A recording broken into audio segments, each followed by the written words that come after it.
Ngayong araw naisipan ko magluto ng dahon ng ubas.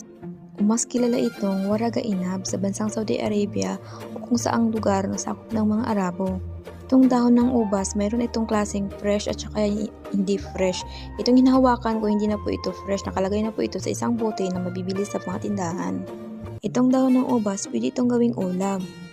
Hiwa-hiwain ko ito ng maliliit tapos ilaga.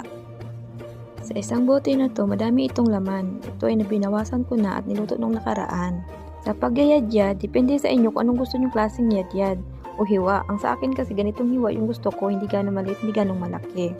Pagkatapos ko ng yadyad, dito na naman tayo sa paglalaga. Sa paglalagay ng tubig naman, dapat yung mainit para mabilis na lang kumulo. At ang tubig na ginamit ko dyan, yung malinis kasi nga gagamitin pa natin yung tubig niyan sa paglagay natin ng bigas. Itong dahon na ubas ay malambot pa. Kung minsan naman ay mayroong matigas.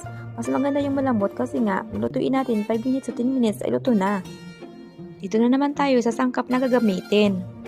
Mayroon akong hiniwa-hiwang laman loob ng manok. Kailangan kasi natin gumamit dito ng puros laman kasi nga ihalo ito sa kanin. Minarinate ko na yan, nilagyan ko na yan ng asin, bawang at paminta. Kailangan din natin ng sibuyas na maliliit na niyadyad. At yan yung bigas na gagamitin ko mamaya. Kailangan na naman natin ng isang kawali o kaldero kung anong depende sa inyo kung anong gamit nyo. At maglalagay ako ng kaunting olive oil para gisahin yung bawang at sibuyas.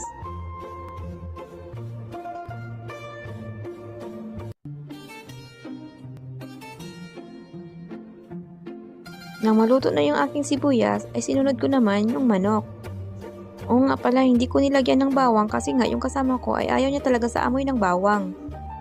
Haluin ko lang yan hanggang sa maluto at antayin natin pag maluto na at saka na naman maglagay ako ng mga ingredients kagaya ng mga kung ano-anong sangkap na pwede mailagay. So dito, maglalagay na ako ng mga ingredients. Nalagay ako ng sweet paprika. Mga 1 teaspoon lamang siguro yon. Depende na din kung madami yung niluluto nyo. At naglagay na din ako ng red pepper.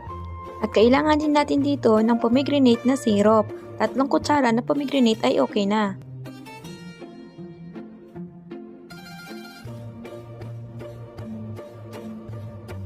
At dito na naman tayo sa dahon ng ubas. Nagdagdag na naman ako ng 5 minutes ulit kasi nga parang medyo matigas pa. So ngayon okay na ito. Ilipat na lang natin sa isang kawali. At yung gagamitin nyo, pwede din yung strainer para diretso na agad. Nang mailipat ko na lahat, ito at halo-haluin lamang natin para mahalo lahat ng mga ingredients na nailagay natin.